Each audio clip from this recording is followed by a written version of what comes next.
नमस्कार, स्वागत है आप सभी का हमारे इस चैनल पर। तो हम लोगों ने शुरुआत की थी ब्रिटिश भारत में धार्मिक सामाजिक सुधार आंदोलन की। और आज के इस वीडियो में हम लोग पढ़ेंगे ब्रह्म समाज। ब्रह्म समाज, देखिए नोट्स बहुत ही खूबसूरत है, आपको मिल जाएगा डिस्क्रिप्शन बॉक्स में ही। तो मैं आपको बता दूं, ये जो ब्रह्म समाज है, चाहे आर्य समाज है या फिर रामकृष्ण मिशन में पढ़ाऊँगा, जो कुछ भी पढ़ाऊँगा, यहाँ से जो प्रश्न पूछे जाएंगे वेरी शॉर्ट में भी पूछे जाते हैं, शॉर्ट में लॉन्ग में भी पूछे जाते हैं। और अगर आप प्रतियोगी परीक्षा की तैयारी करते हैं तो वहाँ भी इससे संबंधित प्रश्न पूछे जाते हैं। अब हम बात कर रहे हैं ब्रह्म समाज की। तो सबसे पहले ये जान लीजिए, इसकी स्थापना किसने की और कब की। तो राजा राम मोहन राय ने की थी 1828 ईस्वी में कलकत्ता में। ब्रह्म समाज की स्थापना किसने की? राजा राम मोहन राय ने 1828 ईस्वी में कलकत्ता में की थी। अब यहाँ थोड़ा सा देखिए, राजा राम मोहन राय का जन्म और माता पिता जान लेते हैं, क्योंकि ज़्यादा तो यहाँ पर उनके बारे में नहीं बताऊँगा, क्योंकि हम लोग को पढ़ना है बेसिकली ब्रह्म समाज, ना कि राजा राम मोहन राय के बारे में।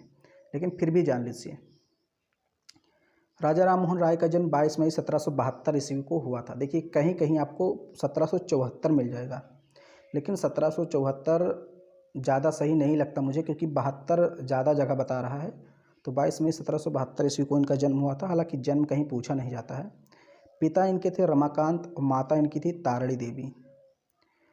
अब इनको कई उपाधियाँ भी दी गई थी, चूँकि भारत में नवजागरण की शुरुआत, पुनर्जागरण की शुरुआत राजा राम मोहन राय ने ही की थी, तो इसलिए इनको कई उपाधियाँ भी दी गई थी। जैसे भारत में नवजागरण का अग्रदूत कहा जाता है। राजा राम मोहन राय को भारत में नवजागरण का अग्रदूत कहा जाता है। सुधार आंदोलन का प्रवर्तक कहा जाता है।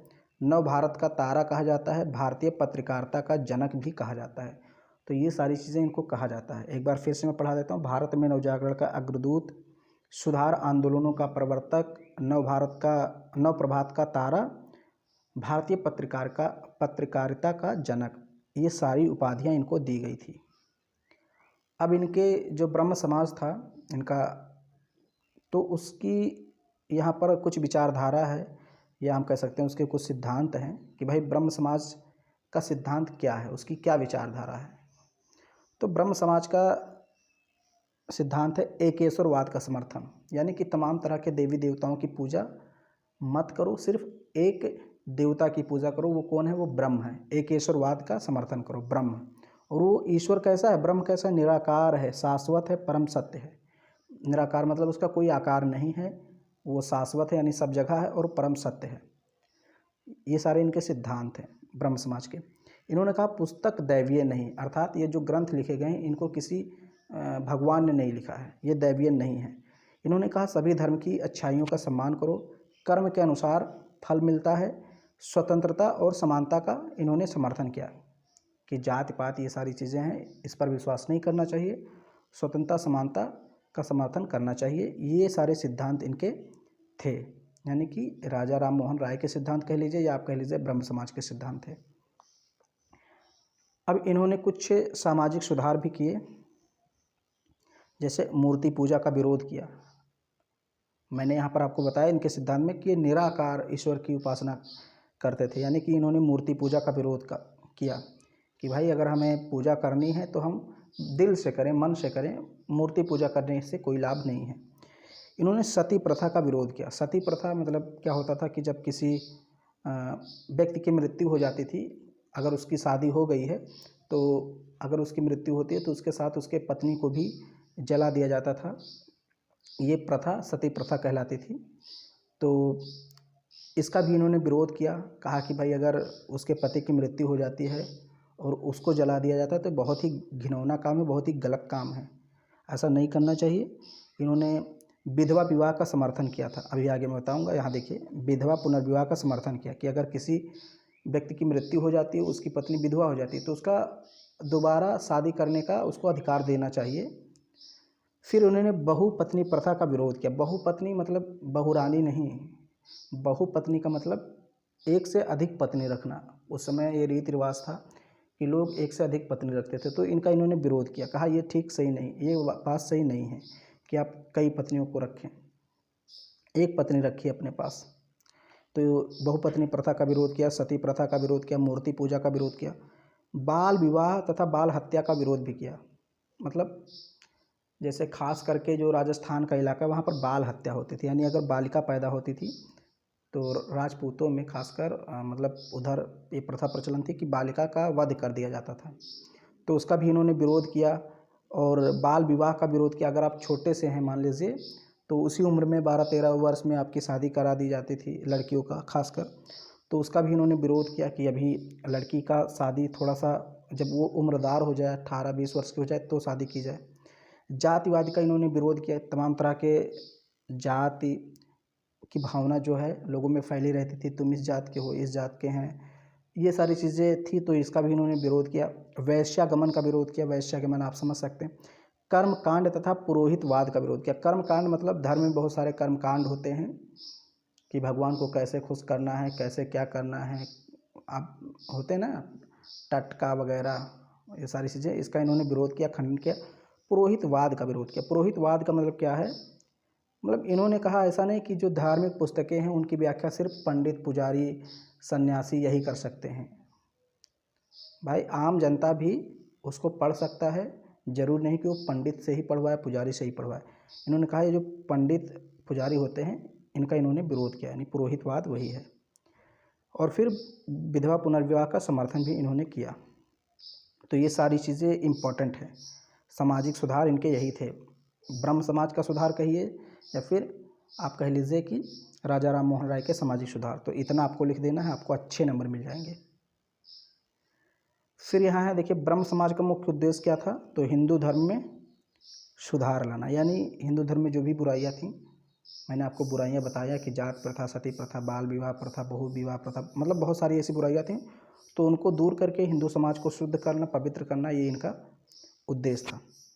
1833 ईस्वी में राजा राम मोहन राय इंग्लैंड गए हुए थे। सितंबर 1833 ईस्वी में ही एक शहर है ब्रिटेन का जिसका नाम है ब्रिस्टल, वहीं पर इनकी मतलब मृत्यु हो गई।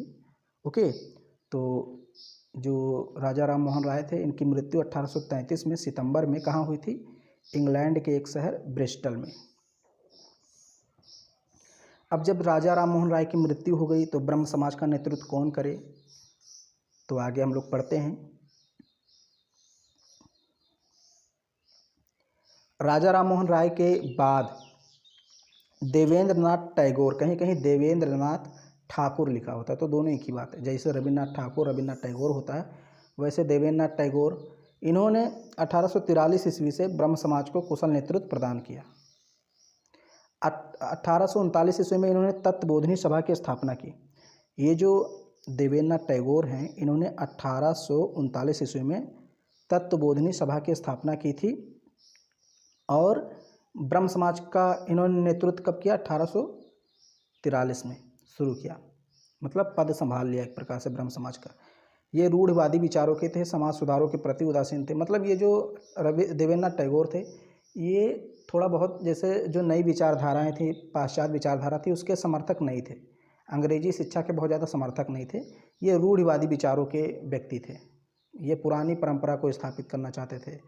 हालांकि ये कई कुरीतियां हैं उसका इन्होंने विरोध किया, जैसे बाल विवाह, बहु विवाह, जमींदारों का इन्होंने विरोध किया, लेकिन ये बहुत ज़्यादा नवीन विचारों को अपनाने के पक्ष में नहीं थे। विधवा विवाह तथा स्त्री शिक्षा का इन्होंने समर्थन भी किया। और ब्रह्म समाज की जो शाखाएं थी वो संयुक्त प्रांत यानी उत्तर प्रदेश, पंजाब और मद्रास में फैली हुई थी या खुली हुई थी। ये संयुक्त प्रांत उत्तर प्रदेश आज है। तो मैंने बताया कि भाई ये जो थे देवेंद्र नाथ टैगोर, ये पुरानी विचारधाराओं के व्यक्ति थे, तो इनका एक लोग से विवाद हो गया और फिर ब्रह्म समाज का वहाँ विभाजन हो गया।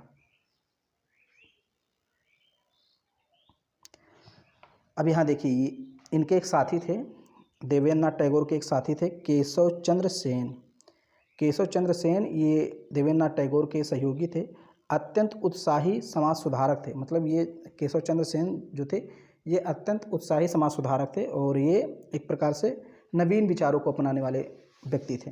जाति प्रथा, बाल विवाह के विरुद्ध थे। अंतरजातीय विवाह यानी इंटरकास्ट मैरिज, विधवा विवाह, स्त्री शिक्षा जैसे सुधारों का उत्साहपूर्ण समर्थन करते थे। वह कर्म कांडों जैसे जनेऊ धारण करना आदि के भी विरोधी थे। अब मैंने बताया कि जो देवेंद्र नाथ टैगोर थे ये जनेऊ धारण करने का समर्थन कर रहे थे, जबकि जो केशव चंद्र सेन थे इनके मित्र ये विरोध कर रहे थे। तो ऐसी बहुत सारी विचारधाराएं इन दोनों में थीं और एक प्रकार से बहस हो गया, झगड़ा हो गया, कुछ भी कह लीजिए। तो 1865 ईस्वी में क्या हुआ, उनका देवेंद्रनाथ टैगोर से मतभेद हो गया। यह मतभेद इस सीमा तक बढ़ गया कि देवेंद्रनाथ टैगोर ने केशव चंद्र सेन को आचार्य पद से हटा दिया। इससे ब्रह्म समाज का विभाजन हो गया। जब केशव चंद्र सेन को निकाल दिया गया तो केशव चंद्र सेन ने एक नवीन ब्रह्म समाज की स्थापना कर दी। केशव चंद्र सेन ने नवीन, मैं कलर चेंज करता हूँ यहाँ पर, केशव चंद्र सेन ने नवीन ब्रह्म समाज की स्थापना की जिसे ब्रह्म समाज ऑफ इंडिया कहा गया।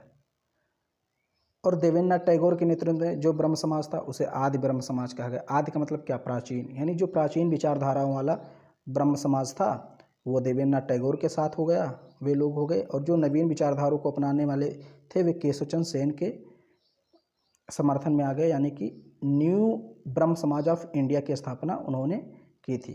किसने, केशव चंद्र सेन ने। फिर यहाँ आगे है आचार्य सेन ने स्त्रियों के, ये जो केशव चंद्र सेन है उन्हीं को आचार्य सेन कहा गया है। तो इन्होंने स्त्रियों के उद्धार हेतु शिक्षा आदि सामाजिक कार्यों के लिए योगदान दिया। 1872 में ब्रह्म विवाह अधिनियम पास किया गया जिसमें 14 वर्ष से कम आयु की बालिकाओं तथा 18 वर्ष से कम आयु के बालकों का विवाह वर्जित कर दिया गया। तो ये इन्हीं के प्रयासों से भी ये बाल विवाह जो अधिनियम था पारित हुआ था, ब्रह्म विवाह अधिनियम, सॉरी। फिर 18 वर्ष से कम आयु के बालकों का विवाह वर्जित कर दिया गया, मैंने आपको पढ़ा दिया। 1878 में जब केशव चंद्र सेन ने, अब देखिए ये अधिनियम पारित किया गया था, अब यहाँ समझ लीजिए, ये शायद मेरे ख्याल से बाल विवाह होगा, ब्रह्म विवाह नहीं, वैसे बुक में ब्रह्म विवाह लिखा था, तो बाल विवाह कहिए या ब्रह्म विवाह कहिए। तो 1872 में एक्ट पारित किया गया। इसमें कहा भाई 14 वर्ष से कम आयु की अगर कोई बालिका है या 18 वर्ष से कम आयु का कोई बालक है तो उसका विवाह नहीं करना चाहिए। इसका केशव चंद्र सेन ने समर्थन किया, लेकिन अब ये गलती कर देते हैं। देखिए ये अपनी पुत्री का विवाह कर देते हैं जो कि 14 वर्ष से कम आयु की थी। 1878 में जब केशव चंद्र सेन ने अपनी अल्पायु पुत्री का विवाह कूच बिहार के राजा से कर दिया, कूच बिहार के राजा थे उनसे कर दिया, तो कई लोग थे जैसे शिवनाथ शास्त्री, आनंद मोहन बोस, द्वारिका गांगुली, ये नाराज होकर एक अलग समाज की स्थापना करते हैं, यानी साधारण ब्रह्म समाज की स्थापना करते हैं। और इस प्रकार यहाँ पर आप देखते हैं ब्रह्म समाज का दूसरा विभाजन भी हो गया। मतलब ये जो 3 लोग थे ये नाराज हो गए केशव चंद्र से कि आप तो पहले बाल विवाह अधिनियम का समर्थन कर रहे थे, फिर अपनी ही पुत्री का विवाह कर दिए, अभी वो 14 वर्ष की थी भी नहीं। तो शिवनाथ शास्त्री, आनंद मोहन बोस, द्वारिका गांगुली, ये सब आचार्य सेन से नाराज होकर साधारण ब्रह्म समाज की स्थापना करते हैं। साधारण ब्रह्म समाज की स्थापना का उद्देश्य था जाति प्रथा, मूर्ति पूजा विरोध, नारी मुक्ति आदि का समर्थन करना। तो ये मैंने आपको पढ़ा दिया पूरा का पूरा ब्रह्म समाज। अब यहाँ कुछ फैक्ट लिखे हुए हैं। 1815 में आत्मीय सभा की स्थापना राजा राम मोहन राय ने की थी, आत्मीय सभा की स्थापना। 1821 में बांग्ला भाषा में संवाद कौमुदी का भी प्रकाशन किया राजा राम मोहन राय ने। 1817 में कलकत्ता में हिंदू कॉलेज की स्थापना राजा राम मोहन राय ने की। 1825 में राजा राम मोहन राय ने कोलकाता में यानी कलकत्ता में वेदांत कॉलेज की स्थापना की। मुगल बादशाह अकबर द्वितीय ने राजा राम मोहन राय को राजा की उपाधि दी थी। तो ये कुछ मैंने फैक्ट भी बताएं और आपका जो पूरा ब्रह्म समाज था ये कंप्लीट हो गया। मैंने आपको विभाजन भी पढ़ा दिया और फैक्ट भी बता दिया, सब कुछ। तो अगले वीडियो में हम लोग को पढ़ना है आर्य समाज पढ़ेंगे या रामकृष्ण मिशन, जो भी तैयार हो जाएगा PDF उसको मैं पढ़ा दूंगा। तो अगर वीडियो आपको पसंद आ रहा है तो इसको लाइक कर दीजिए, शेयर कर दीजिए। चैनल पे पहली बार हैं चैनल को सब्सक्राइब कर लीजिए।